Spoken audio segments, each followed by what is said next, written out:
গল্পতরু চ্যানেলে আপনাদের সাথে আছি আমি রাজ। পড়ছিলাম তারাশঙ্কর বন্দ্যোপাধ্যায়ের উপন্যাস কবি। পড়ছি এর দ্বিতীয় পর্ব। নিতাই বাসায় আসিয়া হঠাৎ রামায়ণখানা খুলিয়া বসিল। একটা দীর্ঘ নিঃশ্বাস ফেলিয়া গভীর মনোযোগের সঙ্গে বইখানি খুলিল। বিপ্রপদর কথায় সে মর্মান্তিক আঘাত পাইয়াছে।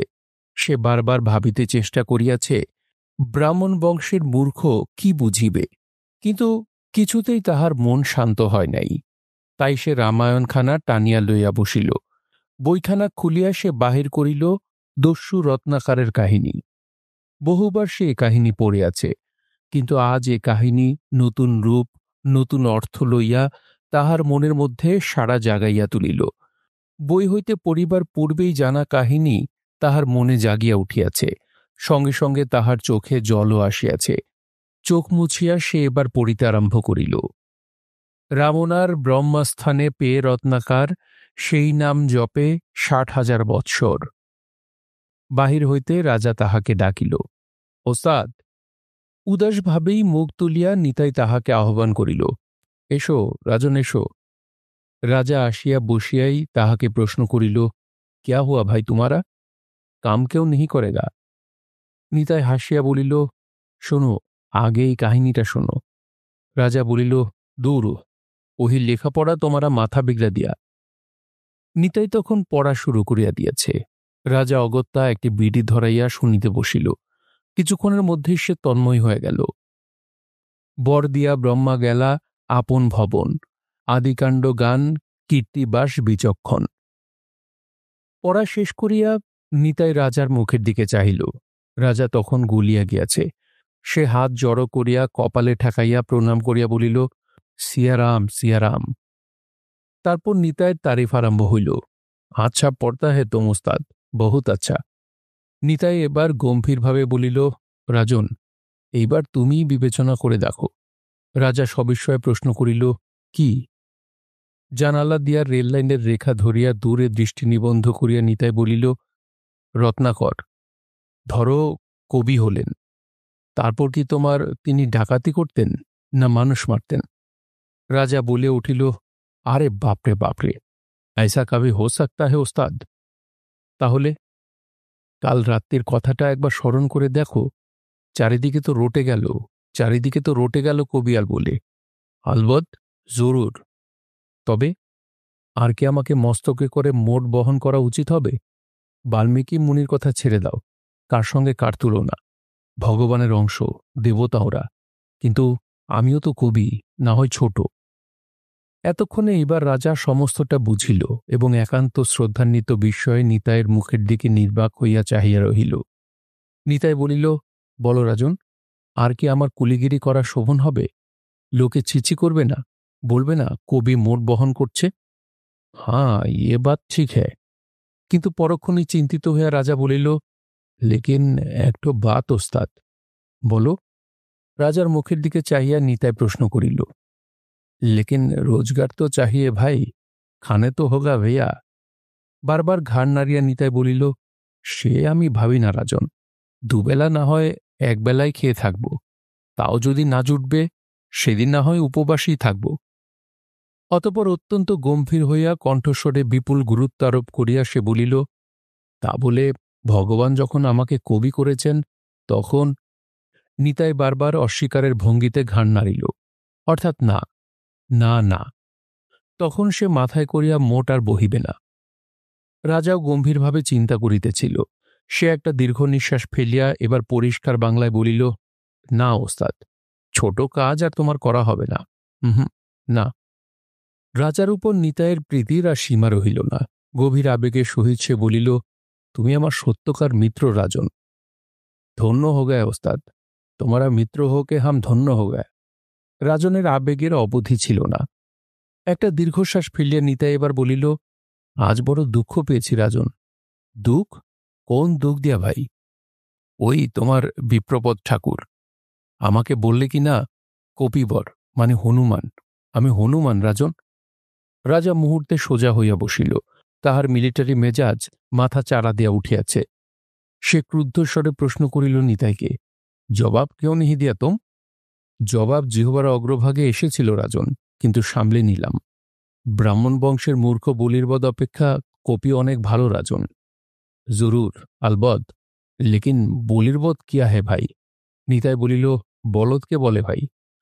তারপর নিজেই রচনা করিয়া বলিল, সংসারে যে সহ্য করে সেই মহাশয়, ক্ষমার সমান ধর্ম কোনো ধর্ম নয়। কবিতা আওড়াই নিতাই বলিল, বুঝলে রাজন, ক্ষমা করেছি আমি। একে ব্রাহ্মণ, তাই রোগা লোক, তার উপর মূর্খ, ওকে আমি ক্ষমা করেছি। রাজন মুগ্ধ হইয়া গেল। কিছুক্ষণ চুপ করিয়া থাকিয়া সে বলিল, সাদা বাংলায় বলিল, ভালোই করেছ ওস্তাদ। তারপর সে আবার বলিল, তাহলে কি করবে ওস্তাদ? একটা কিছু করা তো চাই ভাই, পেটের তুল্য অনবুজ তো নাই সংসারে। আমি একটা দোকান করব ওস্তাদ। দোকান? হ্যাঁ দোকান, বিড়ির দোকান। নিজেই বিড়ি বাঁধব, আর স্টেশনের বটতলায় বসে বেচব। 2-1 বাক্স সিগারেটও রাখব। রাজন উৎসাহিত হইয়া উঠিল, বহুত আচ্ছা হোগা ওস্তাদ। নিতাই কিন্তু এবার একটু ম্লানভাবেই বলিল, বণিক মাদল একটু রুষ্ট হবে আমার ওপর, কিন্তু क्या किंतु? वो गुस्सा करने से क्या होगा? जास्ती ভাত খায়েগা আপনার ঘর মে? না রাজন, কারো ক্ষতি করতে আমার ইচ্ছা নাই। তাছাড়া আমার হাতের পান, চা, জল এ তো কেউ খাবে না। বলিতে বলিতেও সে উৎফুল্ল হইয়া উঠিল। আচ্ছা রাজন, বাঁশ কিনে যদি মোড়া সাজি বেশ শৌখিন করে তৈরি করি, তাহলে কেমন হয়? ও সবসে আচ্ছা।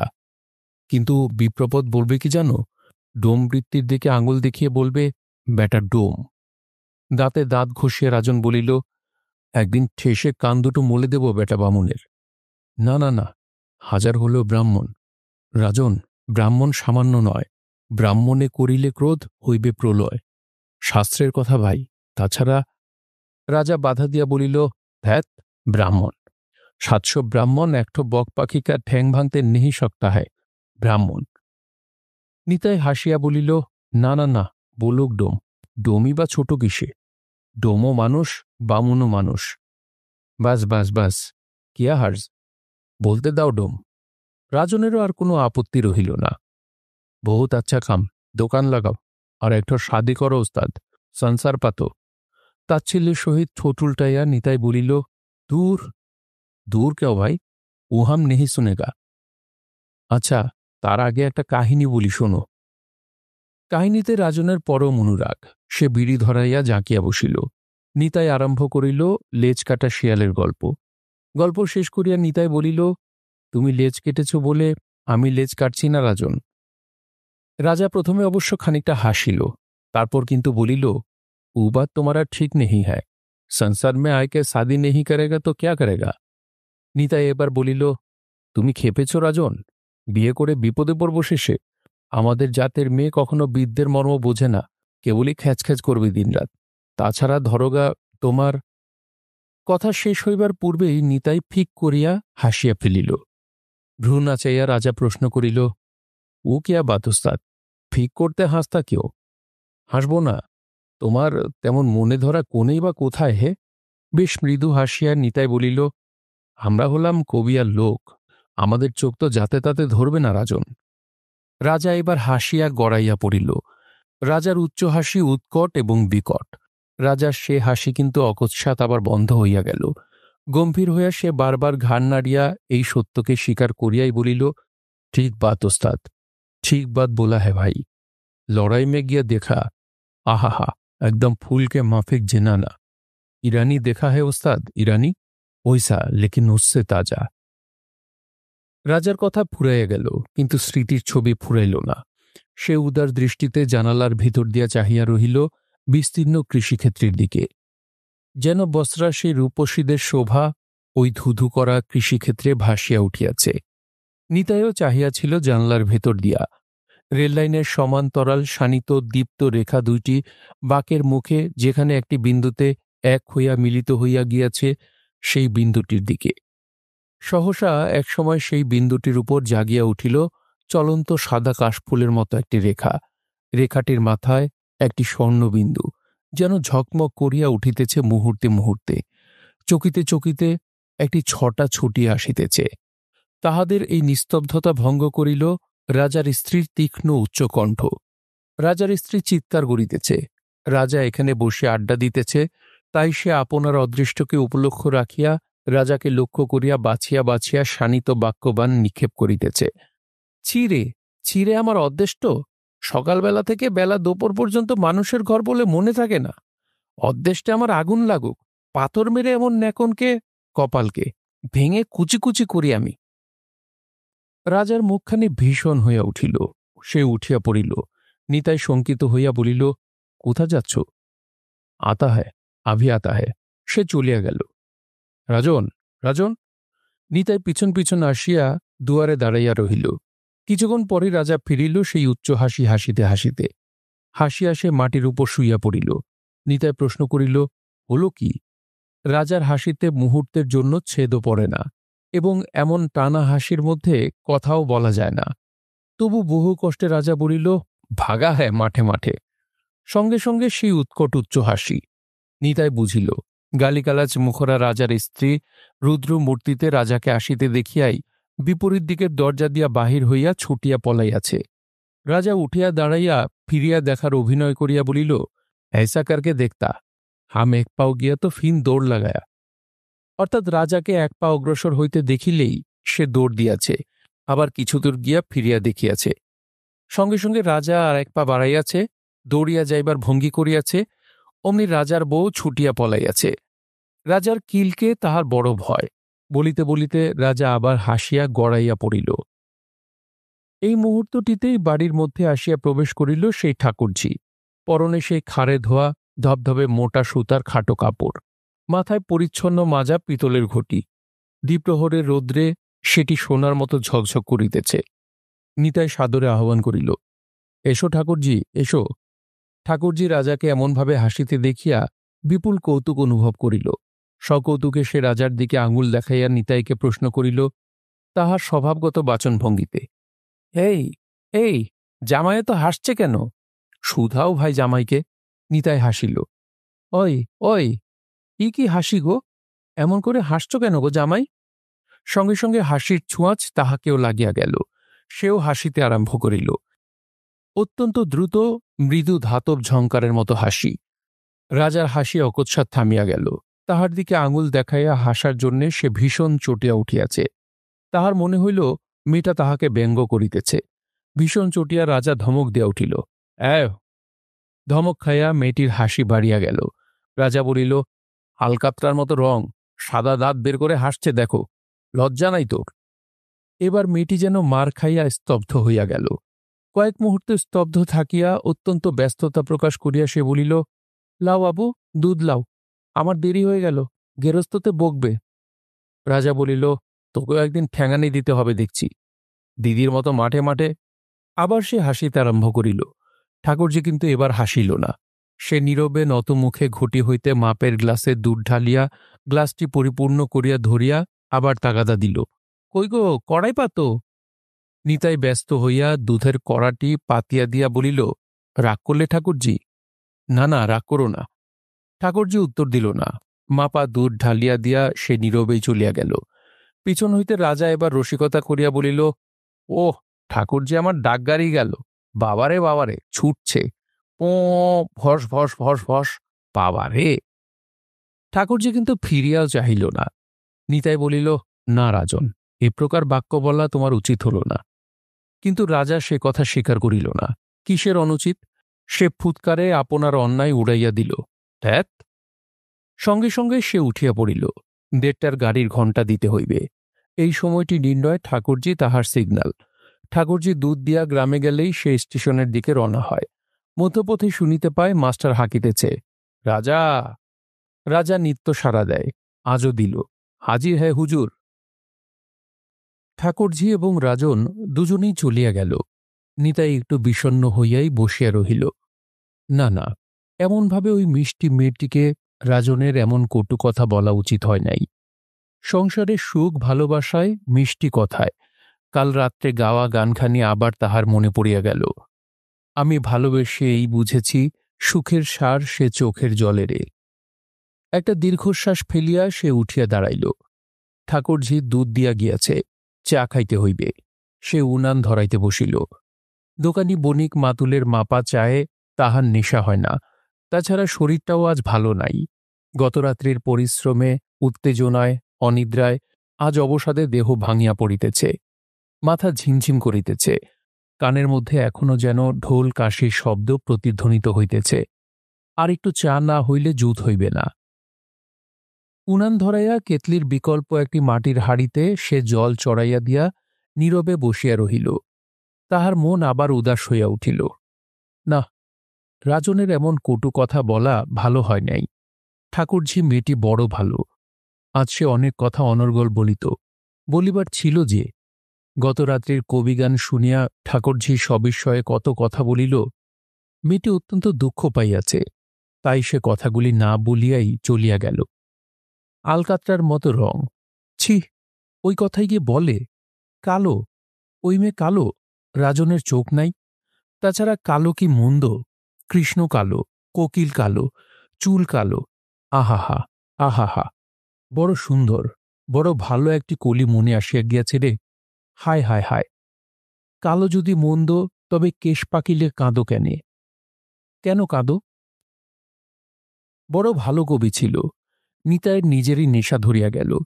কালো যদি মন্দ, তবে কেশ পাকিলে কাঁদো কেনে? বাহ বাহ, বাহ বাহ, বাহ বাহ। কেন কাঁদো? ওদিকে চায়ের জগ টকবক করিয়া ফুটিয়া উঠিল। ব্যস্ত হইয়া নিতাই ফুটন্ত জলের হাঁড়িটা নামাইয়া চা ফেলিয়া দিয়া একটা কলাই করা লোহার থালা চাপা দিল। ফুটন্ত জলে প্রত্যেকজনের জন্য 1 চামচ চা দিয়া 5 মিনিট অপেক্ষা করুন। বেনে মামার স্টলে নিতাই চা প্রস্তুত করিবার বিজ্ঞাপন পড়িয়াছে। কিন্তু তাহার পর কি? চা দিয়া আবার সে আপন মনে কলিটা ভাঙিতে আরম্ভ করিল। দ্বিতীয় কলি আর মন মতো হইতেছে না। সে জানালা দিয়া বাহিরের যাবতীয় কালো বস্তুর দিকে চাহিয়া রহিল, কিন্তু তবু পছন্দসই দ্বিতীয় কলি আসিল না। অন্যদিন সে গরম জলে চা দিয়া মনে মনে 1 হইতে 60 পর্যন্ত 5 বার গুনিয়া যায়, তারপর দুধ চিনি দেয়। আজ আর সে হইয়া উঠিল না। কেবলই কলিটা গুনগুন করিয়া ভাজিয়া মনে মনে দ্বিতীয় কলি খুঁজিয়া খুঁজিয়া ফিরিল। অকস্মাৎ তাহার চায়ের কথা মনে হইতে সে দুধ চিনি দিয়া চা ছাকিয়া লইল। কলাই করা লোহার মগে চা লইয়া বাকিটা রাজার জন্যে ঢাকা দিয়া রাখিয়া সে আসিয়া বসিল কৃষ্ণচূড়া গাছটির তলায়। এটি তাহার বড় প্রিয় স্থান।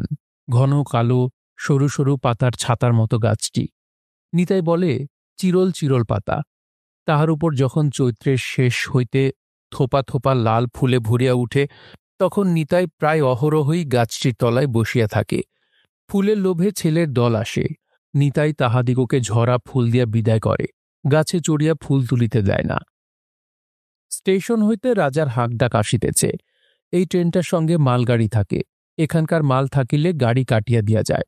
সেই গাড়ি শান্টিং হইতেছে। নিতাইও আগে নিয়মিত অন্য কুলিদের সঙ্গে মালগাড়ি ঠেলিত। সহসা তাহার মনের গান চাপা দিয়া জাগিয়া উঠিল জীবিকার ভাবনা। কুলিগিরি সে আর করিবে না। সে কবিয়াল। কুলিগিরি না করিলে অন্ন জুটিবে কেমন করিয়া? এই ভাবনার মধ্যেই হঠাৎ চোখে পড়িল লঘু দ্রুত গমনে ঘন ঘন পা ফেলিয়া ধবধবে মোটা কাপড় পরা হালকা কাশফুলের মতো চলিয়াছে ঠাকুরঝি। মাথায় সোনার টোপরের মতো ঝকঝকে পিতলের ঘটি। ঠাকুরজির কথাও যেমন দ্রুত, চলেও সে তেমনি ক্ষিপ্র গতিতে। ঢ্যাঙা নয়, অথচ সরস কাঁচা বাঁশের পর্বের মতো অঙ্গপ্রত্যঙ্গগুলিতে বেশ একটি চোখ জুড়ানো লম্বা টান আছে। ওই দীঘল ভঙ্গিটি নিতাইয়ের সবচেয়ে ভালো লাগে। আর ভালো লাগে তাহার কালো কোমল শ্রী। যতবারই সে ঠাকুরঝিকে দেখে ততবারই এই কথাগুলি তাহার মনের মধ্যে সাড়া তোলে। ঠাকুরঝি আজ অত্যন্ত দ্রুত চলিয়াছে। নিতাই মনে মনে একটু হাসিল।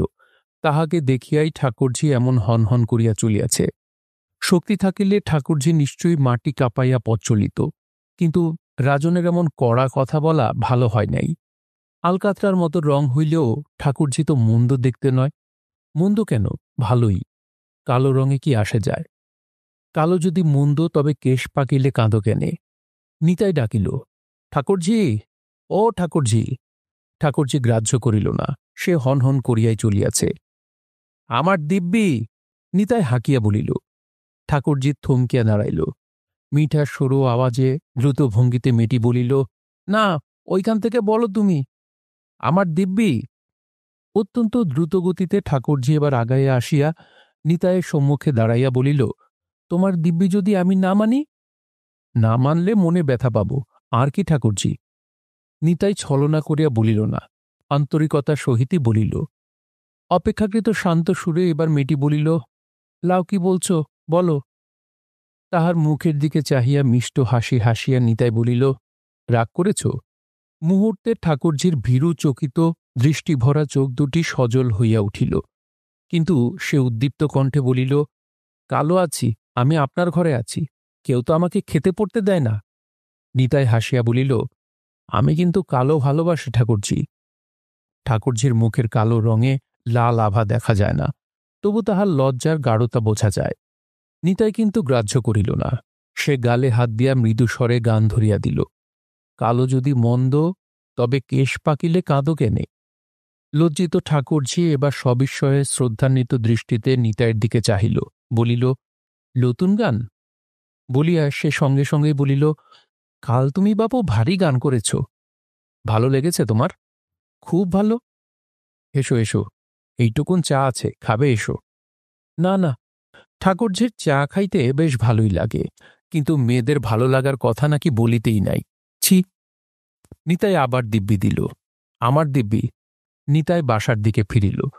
রাজনের জন্য যে চাটুকু ছাঁকিয়া রাখিয়াছিল সেটা উনুনের উপরে বসানোই ছিল, সেটা 2টা পাত্রে ঢালিয়া একটা ঠাকুরজিকে আগাইয়া দিল। মেয়েটি আবার সলজ্জভাবে বলিল, না না, তুমি খাও। না, তা হবে না, তাহলে বুঝব তুমি এখনো কোদ করে আছো। বাটিটা টানিয়া লইয়া সকৌতুক বিস্ময়ে ঠাকুরজি বলিল, কোদ কি গো, কোদ? রাগ। কোদ মানে হল গিয়ে তোমার রাগ, কয় রফালা ওকার ধ, কোদ। হিংসা কোদ অতি মন্দ, তবু নহে ভালো, বুঝলে ঠাকুরজি? এই কারুর হিংসে করো না, আর কোদ করো না, কোদের নাম হল চণ্ডাল। গভীর বিষয়ে মেয়েটি নিতাইয়ের দিকে চাহিয়া প্রশ্ন করিল, আচ্ছা, তুমি এত সব কি করে শিখলে? গম্ভীরভাবে নিতাই উপরের দিকে চাহিয়া পরম তত্ত্বজ্ঞের মতোই বলিল, ভগবানের ছলনা ঠাকুরজি, নইলে কবিয়াল করে তিনি আমাকে ডোমকুলে পাঠালেন কেন বলো? নীরব বিষয়ে মূর্তিমূর্তি শ্রদ্ধার মতো মেয়েটি কবিয়ালের দিকে চাহিয়া রহিল।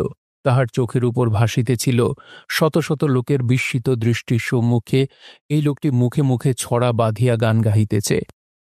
অকস্মাৎ একটা গভীর দীর্ঘ নিঃশ্বাস ফেলিয়া নিতাই বলিল, সবই তাঁর লীলা, না হলে আমাকে ঠাট্টা করে কপিবর মানে হনুমান বলে? চকিত উত্তেজনায় ঠাকুরজির ভ্রু 2টি কুঞ্চিত হইয়া উঠিল। সে প্রশ্ন করিল, কে, কে বটে, কে? আবার একটা দীর্ঘ নিঃশ্বাস ফেলিয়া নিতাই বলিল, সে আর শুনে কি করবে বলো, লাও চা খাও, জুড়িয়ে গেল। ঠাকুরজি এবার পিছন ফিরিয়া বসিল।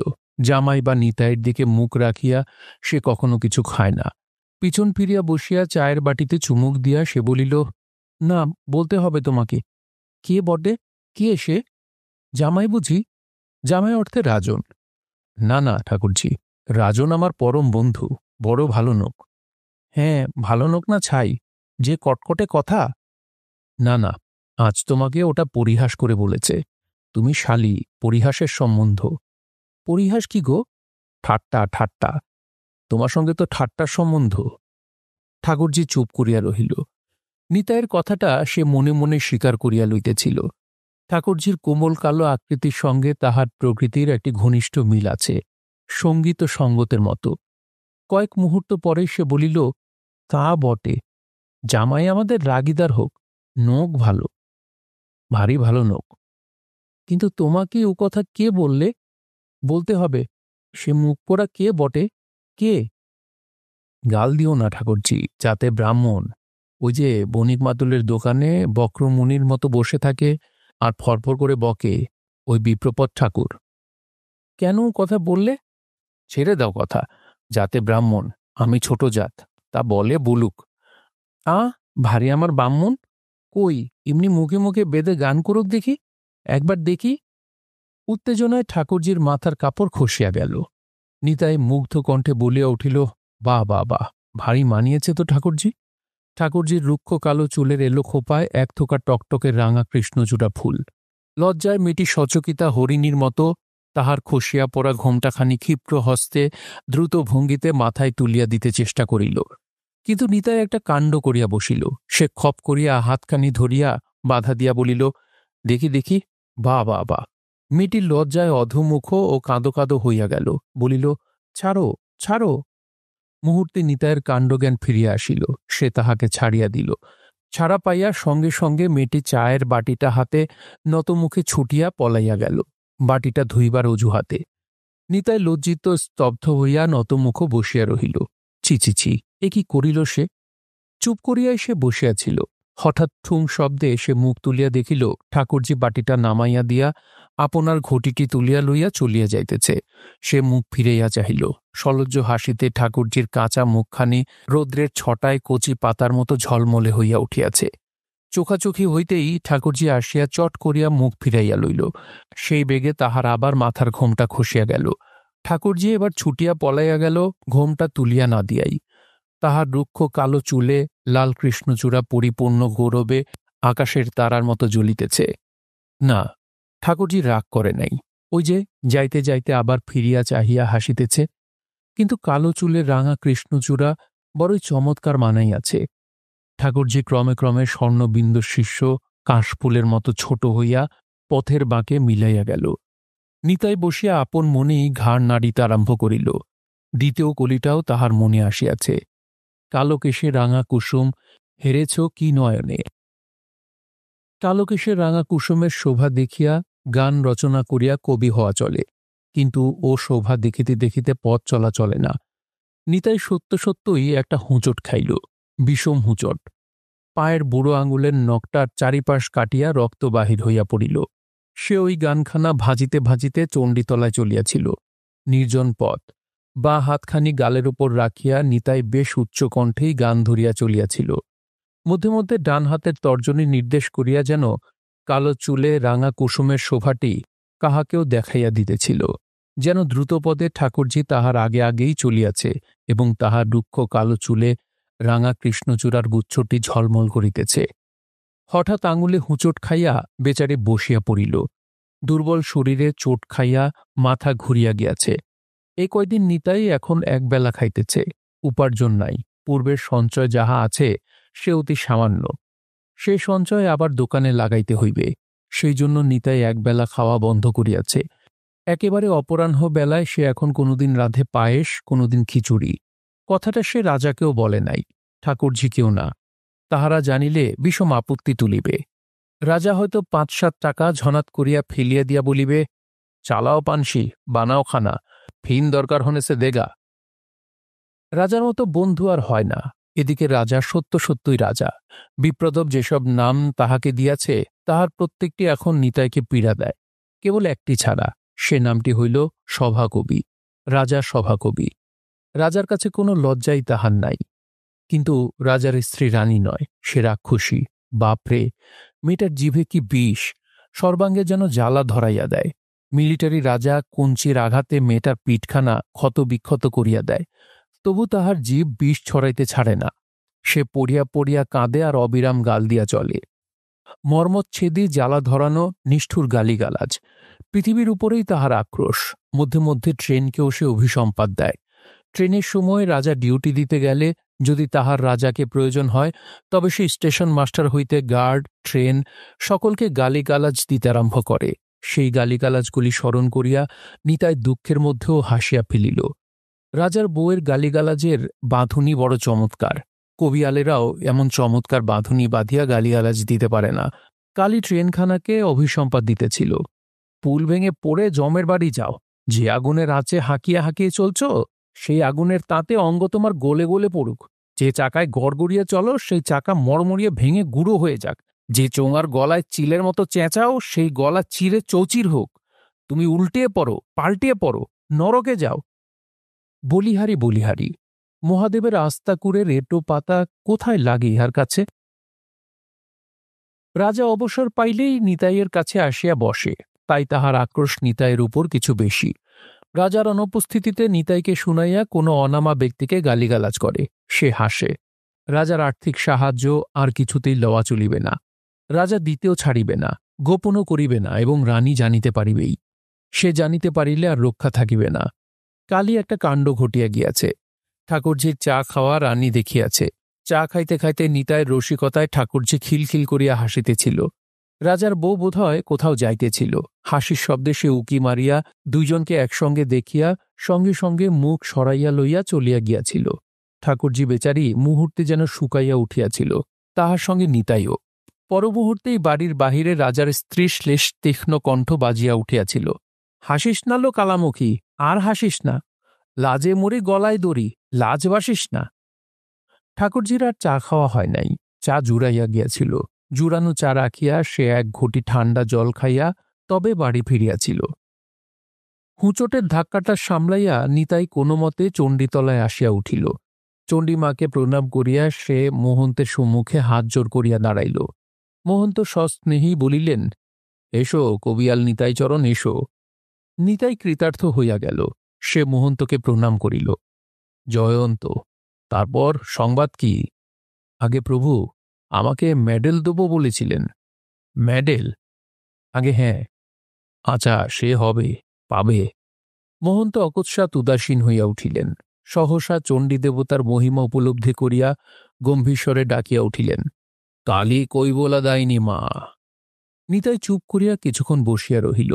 এমন ভাবাবেশের মধ্যে মহন্তকে আর বিরক্ত করিতে সাহস করিল না। কিছুক্ষণ পর ওদিকে চণ্ডীর দাওয়ার উপর একটা শব্দ উঠিল, থং। মহন্ত মুহূর্তে উঠিয়া পড়িলেন। ওদিকে চণ্ডী মায়ের মন্দিরে যাত্রী আসিয়াছে, বোধহয় একটা প্রণামী ছুড়িয়াছে। মহন্ত ফিরিয়া আসিতেই নিতাই সুযোগ পাইয়া আবার হাত জোর করিয়া বলিল, বাবা। ভ্রু কঞ্চিত করিয়া মহন্ত বলিলেন, বলেছে তো পরে হবে, আসছে এবার মেলার সময় সমস্ত লোকের সামনে মেডেল দেওয়া হবে। নিতাই অত্যন্ত বিনয় করিয়া বলিল, আগে বিদায় কিছু দেবেন না? বিদায়? টাকা? আগে? মহন্ত সকৌতুকে কিছুক্ষণ নিতাইয়ের দিকে চাহিয়া রহিলেন। সে দৃষ্টির সম্মুখে নিতাইয়ের অস্বস্তির আর সীমা রহিল না। অকস্মাৎ মহন্ত কথা বলিলেন, ভালো রে ময়না, ভালো বুলি শিখেছিস তো। টাকা? মায়ের স্থানে টাকা? গান গাইতে পেয়েছিস, সেইটি ভাগ্যি মানিস না? মহন্তের কথার সুরে যেন চাবুকের জ্বালা ছিল। সে জ্বালায় নিতাই চমকিয়া উঠিল। লজ্জার আর সীমা রহিল না তাহার। সত্যই তো, গান গাহিতে পাইয়া সেই তো ধন্য হইয়া গিয়াছে, আবার টাকা চায় কোন মুখে? ইহার পর কোনো কথা না বলিয়া সে একরকম ছুটিয়া পলাইয়া আসিল। ফিরিবার পথে কিন্তু অকস্মাৎ তাহার চোখে জল আসিল। অকস্মাৎ মহাদেবের কবিয়ালের ছড়াটা মনে পড়িয়া গেল। সেদিন গানের আসরে মহাদেব বলিয়াছিল, আস্তা কুঁড়ের এঁটো পাতা স্বর্গে যাবার আশা গো। ঠিক কথা মহাদেব কবিয়াল, আস্তা কুঁড়ের এঁটো পাতা স্বর্গে যায় না, যাইতে পারে না। কবিয়াল মহাদেব হাজার হইলেও গুণী লোক, সে ঠিক কথাই বলিয়াছে। তাহার কবি হওয়ার আশা আর আস্তা কুঁড়ের এঁটো পাতার স্বর্গে যাইবার আশা, এ দুই সমান। আপন মনেই সে বেশ পরিস্ফুট কণ্ঠে যেন নিজেকে শুনাইয়া বলিয়া উঠিল, দূর, অর্থাৎ নিজের কবিয়ালত্বকেই দূর করিয়া দিতে চাহিল, এবং সঙ্গে সঙ্গেই ঠিক করিল আবার এই 12টা ট্রেন হইতেই সে মোট বহন আরম্ভ করিবে। বিপ্রপদ ঠাট্টা করিবে, তা করুক, কবিয়াল হওয়া তাহার কাজ নাই। সে মনকে বেশ খোলাসা করিয়াই সকৌতুকে গান ধরিল, মহাদেবের সেই গানটি, আস্তা করে রেটো পাতা স্বর্গে যাবার আশা গো, ফরাত করে উড়ল পাতা স্বর্গে যাবার আশা গো, হায় রে কলি, কি বা বলি, গরুর হবেন মশা গো। খানিকটা আসিয়াই তাহার কানে একটা শব্দ আসিয়া ঢুকিল, ট্রেন আসিতেছে না? হ্যাঁ, ট্রেনই তো। সঙ্গে সঙ্গে চলার গতি সে দ্রুততর করিল। রাজা এতক্ষণে স্টেশনে গিয়া হাজির হইয়াছে, সিগন্যাল ফেলিবে, ট্রেনের ঘণ্টা দিবে। ঠাকুরজি বোধহয় তালাবন্ধ ঘরের সম্মুখে হতভম্ব হইয়া দাঁড়াইয়া আছে। সে তো আজ কিছুতেই রাজার বাড়ি যাইবে না। কাল ছড়ার মধ্যে যে কুৎসিত ইঙ্গিত রাজার স্ত্রী করিয়াছে, সে ছুটিতে আরম্ভ করিল।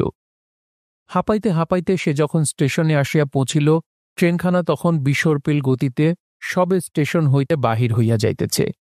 নিতাই হতাশ হইয়া একটা দীর্ঘ নিঃশ্বাস ফেলিয়া দাঁড়াইয়া গেল। রোজগার ফসকাইয়া গেল, ঠাকুরজি চলিয়া গিয়াছে। হঠাৎ কানে আসিল কে তাহাকে ডাকিতেছে, নিতাই। স্টেশনের স্টলে দাঁড়াইয়া বণিক মাতুল তাহাকে দেখিয়া উৎসুক হইয়া ডাকিতেছে, নিতাই, নিতাই।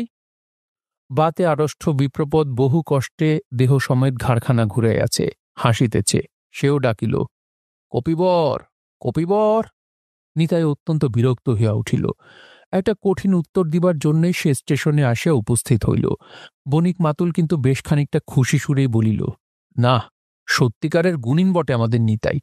ওরে, তোর কাছে যে লোক পাঠিয়েছে মহাদেব কবিয়াল, বায়না আছে কোথায়?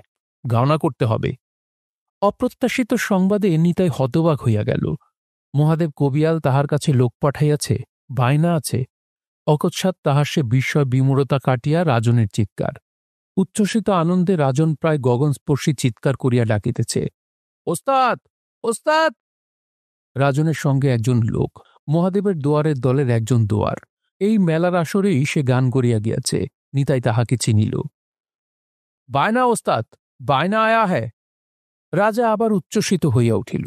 লোকটি নিতাইকে নমস্কার করিয়া বলিল, ভালো আছেন? এতক্ষণে নিতাই প্রতি নমস্কার করিয়া মৃদুস্বরে বলিল, আগে হ্যাঁ। আপনাদের কুশল? ওস্তাদ ভালো আছেন? আগে হ্যাঁ, তিনিই পাঠালেন আপনার কাছে। একটা বায়না ধরেছেন ওস্তাদ, আপনাকে দলে দোয়ারকি করতে হবে। মহাদেব কবিয়ালের শরীর ভালো নাই, গলা বসেছে। আপনার ভালো গলা, ওস্তাদ আপনাকে দিয়ে গাওয়াবে। আপনি নিজেও গাইবেন, এই আর কি। রাজা বলিল, জরুর জরুর, আলবত আলবত যায়গা। চালিয়ে তো বাসা মে বাচ্চিত হোগা, চা খায়গা। নিতাই রাজার কথাকেই অনুসরণ করিল। আজ তাহার সব গোলমাল হইয়া যাইতেছে। মহাদেব কবিয়াল তাহার কাছে লোক পাঠাইয়াছে, বায়না আছে। সেও বলিল, হ্যাঁ হ্যাঁ, নিশ্চয়ই যাব, নিশ্চয়ই। আসুন, বাসায় চা খেতে খেতে কথা হবে। বাসার দুয়ারে আসিয়া নিতাই আশ্চর্য হইয়া গেল। একটি ঝোপের আড়ালে কৃষ্ণচূড়া গাছটির ছায়াতলে ও কে বসিয়া? ঠাকুরঝি। উৎসুক উচ্ছ্বসিত দৃষ্টিতে ফিরিয়া চাহিয়াই ঠাকুরঝি লজ্জায় যেন কেমন হইয়া গেল। কিন্তু পরমুহূর্তেই সে আত্মসম্বরণ করিয়া বেশ ধীরভাবেই বলিল, কোথা গিয়েছিলে বাপু? আমি দুধ নিয়ে বসে আছি সেই থেকে। নিতাই বলিল, কাল একটুকু সকাল করে দুধ এনো বাপু। কাল 12টায় আমি কবি গাইতে যাব। তার আগেই যেন। রাজা কথাটা সংক্ষিপ্ত করিয়া দিল, হাঁ হাঁ, ঠিক আয়েগি। ঘড়িকে কাঁটাকে মাফিক আতি হ্যাঁ হামারে ঠাকুরঝি। আজ রাজাও ঠাকুরঝির উপর খুশি হইয়া উঠিয়াছে। ঠাকুরঝির মুখখানিও সেই খুশির প্রতিচ্ছটায় মুহূর্তে উদ্ভাসিত হইয়া উঠিল। ঠাকুরঝি যেন কাজল দিঘির জল, ছটা ছড়াইয়া পড়িলে সঙ্গে সঙ্গে ঝিকমিক করিয়া উঠে, আবার মেঘ উঠিলে আধার হয়, কে যেন কালি গুলিয়ে দেয়। ঠাকুরঝি সেই খুশির ছটামাখা মুখে নিতাইয়ের মুখের দিকে চাহিল। তুমি কবি গান গাইতে যাবে কবিয়াল? বায়না এসেছে? কথাটা ঠাকুরঝিও শুনিয়াছে। নিতাই ফিরিল 5 দিন পর। ট্রেন হইতে যখন সে নামিল, তখন তাহার ভোল পাল্টাইয়া গিয়াছে।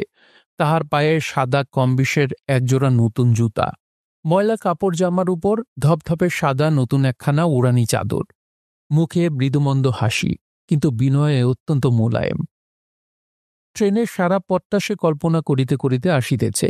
স্টেশন মাস্টার হইতে সকলেই তাহাকে দেখিয়া নিশ্চয়ই বিস্মিত শ্রদ্ধার সঙ্গে সম্ভাষণ করিয়া উঠিবে।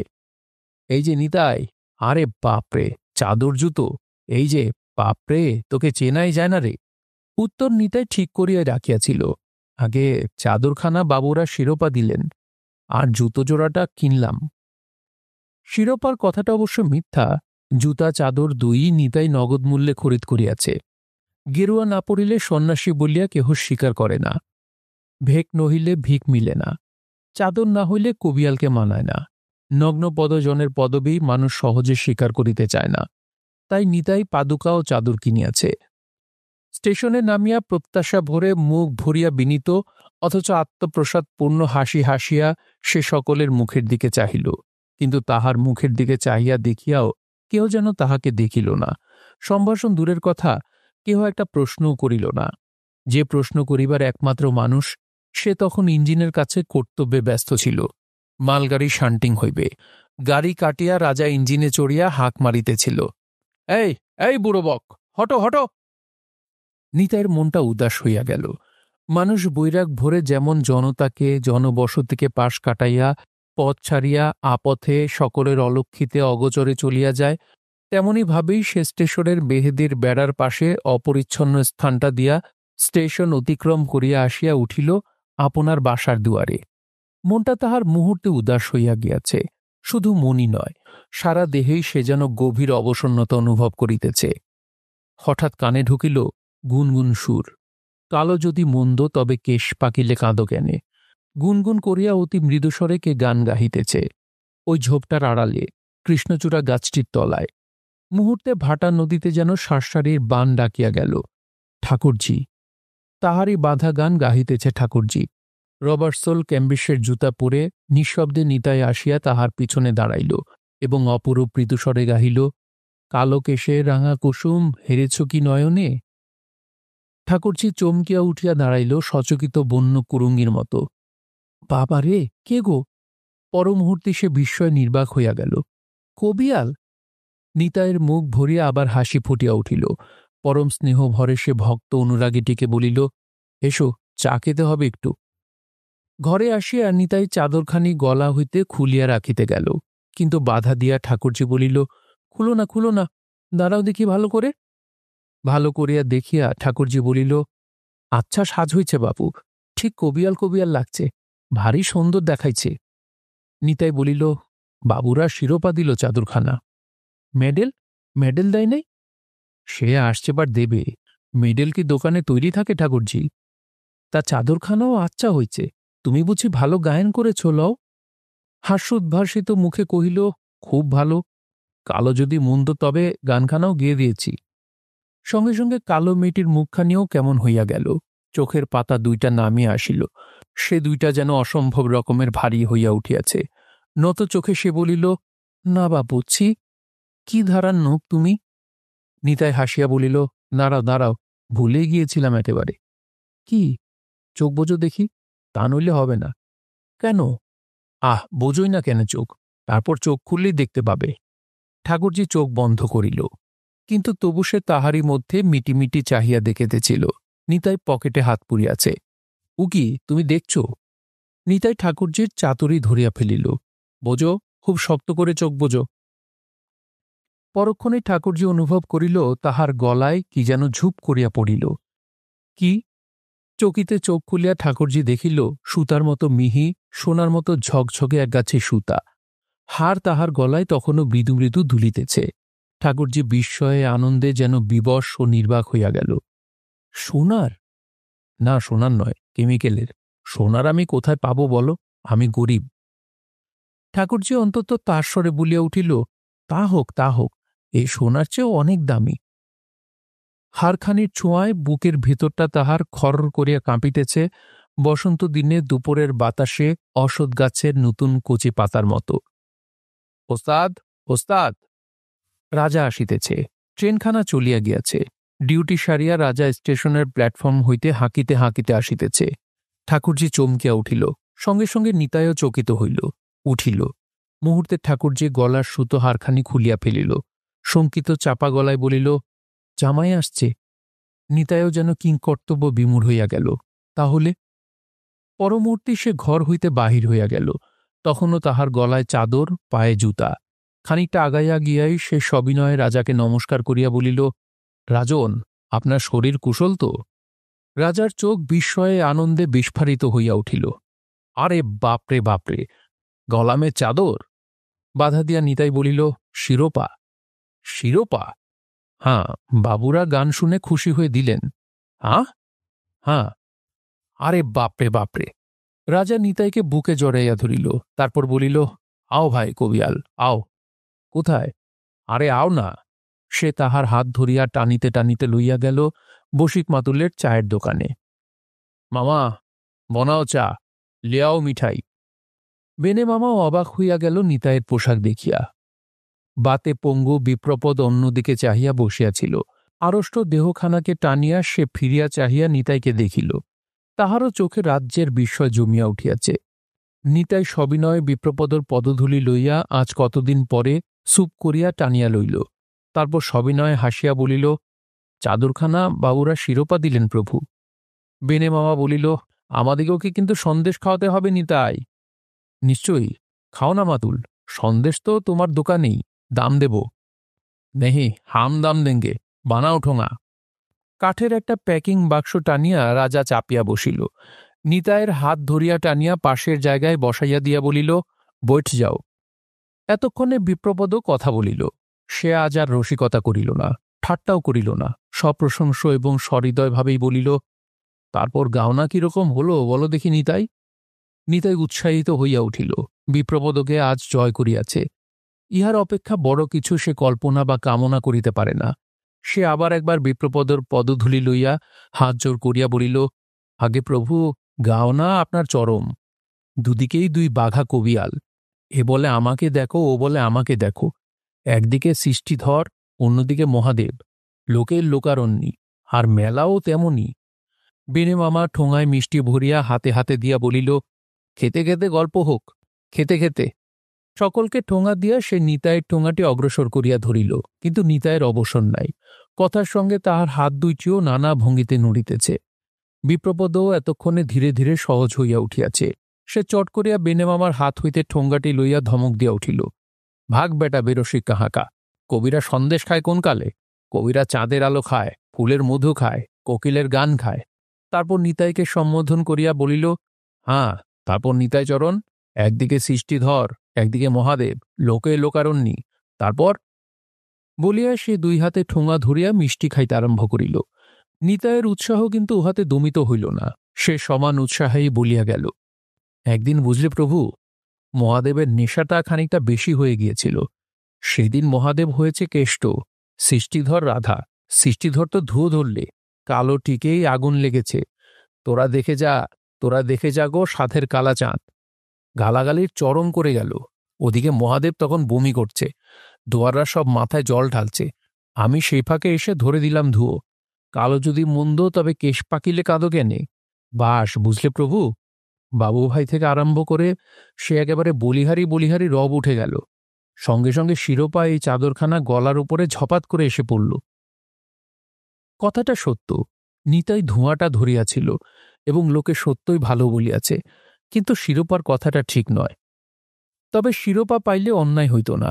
নিতাই মেলায় গাওনা করিয়াছে ভালো। তার সুমিষ্ট কণ্ঠস্বর এবং বিচিত্র বিচার দৃষ্টি একটা নূতন স্বাদের সৃষ্টি করিয়াছিল। সত্যই তো, কালো যদি মন্দই হইবে, তবে কালো চুলে সাদা রং ধরিলে মন তোমার উদাস হইয়া উঠে কেন? নিতাই বারবার এই প্রশ্নটির জবাব চাহিয়াছিল। সৃষ্টিধর খ্যাতনামা কবিয়াল, সে মানুষকে জানে এবং চেনে। সে প্রশ্নের জবাব রসিকতা করিয়া উড়াইয়া দিতে চাহিয়াছিল। গাহিয়াছিল, কালো যদি মন্দ, তবে কেশ পাকিলে কাঁদি কেনে? কাঁদি না রে, কলপ মাখি, কলপ মাখি, না হয় বউ তুলে দেয় হ্যাঁচকা টানে। লোকে খুব হাসিয়াছিল বটে, কিন্তু ওই অদ্ভুত প্রশ্নটির অন্তর্নিহিত সকৌতুক বিষণ্ন তত্ত্বটি কাহারও মন হইতে মুছিয়া যায় নাই।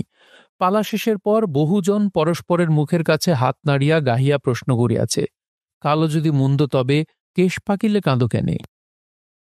পরের দিন আসরে নিতাইকে মহাদেব ইচ্ছা করিয়াই সৃষ্টিধরের মুখের কাছে আগাইয়া দিয়াছিল।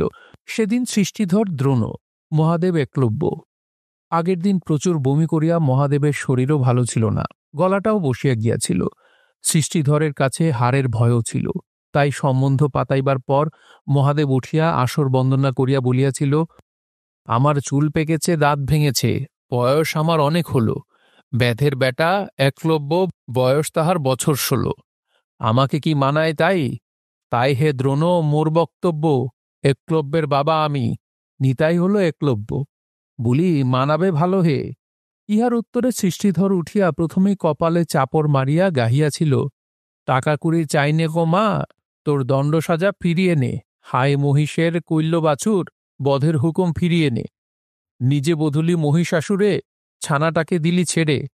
আমায় বলিস বদতে তারে, এ আজ্ঞে মা ফিরিয়ে নে।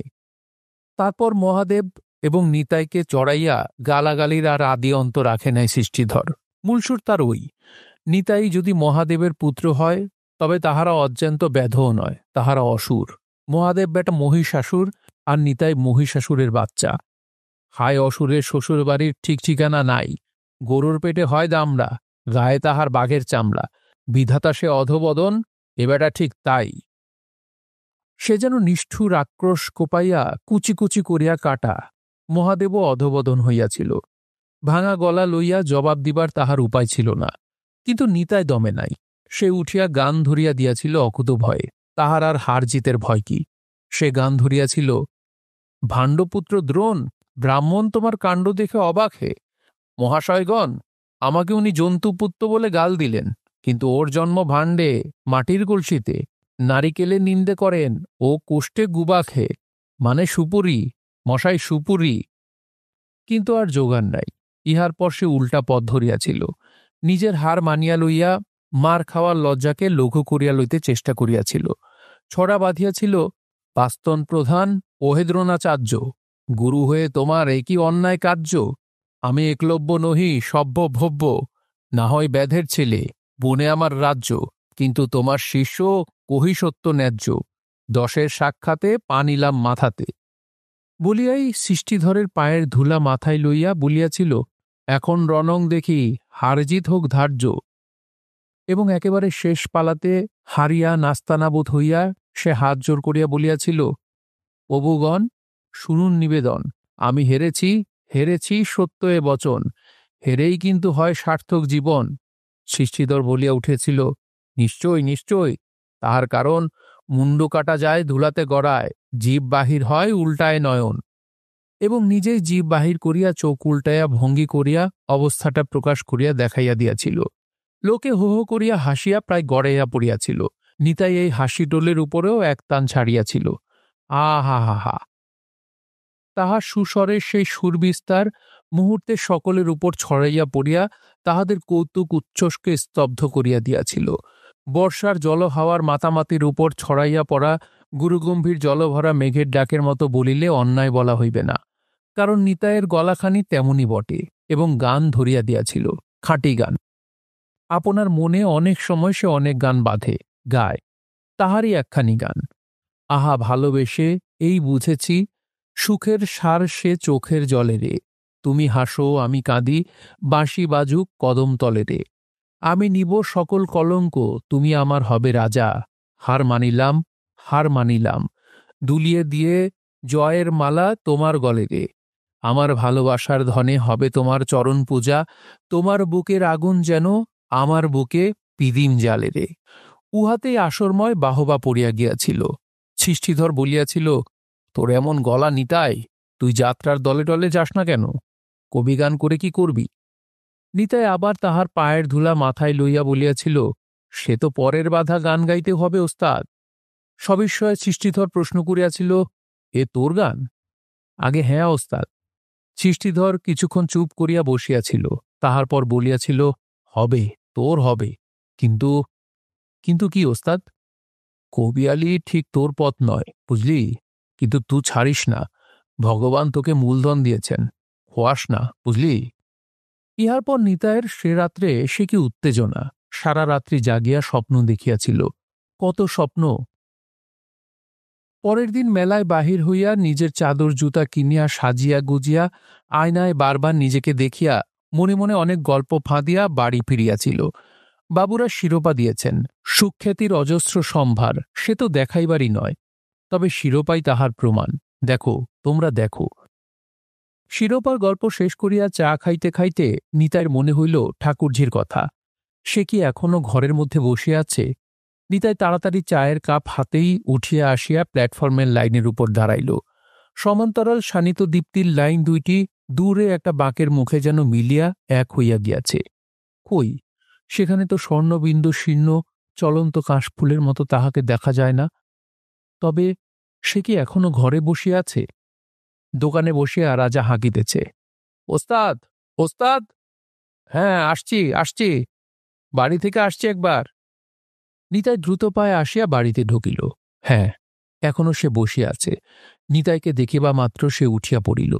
কোনো কথা না বলিয়া সে পাশ কাটাইয়া চলিয়া যাইতে উদ্যত হইল। নিতাই তাহার হাত ধরিয়া বলিল, রাগ করেছ? মেয়েটি মুহূর্তে কাঁদিয়া ফেলিল। কি করব বলো? ওরা কি ধরে ছাড়তে চায়? না, আমি বসে রইলুম, আর তুমি গেলা ওদের সঙ্গে গল্প করতে। তোমার হাতে ধরছি। ঠাকুরজি এবার হাসিয়া ফেলিল। বসো, একটুকুন চা খাও, তোমার লেগে নতুন কাপ এনেছি, এই দেখো। সে পকেট হইতে একটি নতুন স্টিলের মগ বাহির করিল। ভুলে গিয়েছিলাম এতক্ষণ। নিতাই হাসিল। না, বেলা, বলিয়া এই বেলার দিকে চাহিয়া সে শিহরিয়া উঠিল। ওগো মাগো! সঙ্গে সঙ্গে দ্রুত পদে চলিতে আরম্ভ করিল। সমস্ত পথটায় সে ভাবিতেছিল এই বিলম্বের জন্য কি বলিবে। চলিতে চলিতে হঠাৎ মনে পড়িয়া গেল হারের কথা। সে খুঁট খুলিয়া হারখানি বাহির করিল। গলায় পড়িল। সঙ্গে সঙ্গে সব আশঙ্কার কথা ভুলিয়া গেল। পথে একটি ছোট নদী, স্বচ্ছ অগভীর জলস্রোতে তাহার কম্পিত প্রতিবিম্বের গলায় সোনার হার ঝিকমিক করিতেছে। মেয়েটি সেই প্রতিবিম্বের দিকে চাহিয়া স্থির হইয়া দাঁড়াইয়া গেল। ধীরে ধীরে চঞ্চল জল স্থির হইল। এইবার একবার সে হার পরা আপনাকে বেশ করিয়া দেখিয়া লইল। তারপর হারখানি খুলিয়া খুঁটে বাঁধিয়া নদী পার হইয়া গ্রামে প্রবেশ করিল। কি বলিবে সে এখনো স্থির করিতে পারে নাই, তবে তিরস্কার সহ্য করিতে সে আপনাকে প্রস্তুত করিয়াছে। শুনছিলেন তারাশঙ্কর বন্দ্যোপাধ্যায়ের উপন্যাস কবি, পড়ছিলাম এর দ্বিতীয় পর্ব। উপন্যাসটি আপনাদের কাছে কেমন লাগছে অবশ্যই কমেন্ট করে জানাবেন। ভালো লাগলে লাইক করবেন, চাইলে শেয়ার করতে পারেন। সবাই ভালো থাকবেন, সুস্থ থাকবেন এবং গল্পতরুর সঙ্গে থাকবেন। ধন্যবাদ।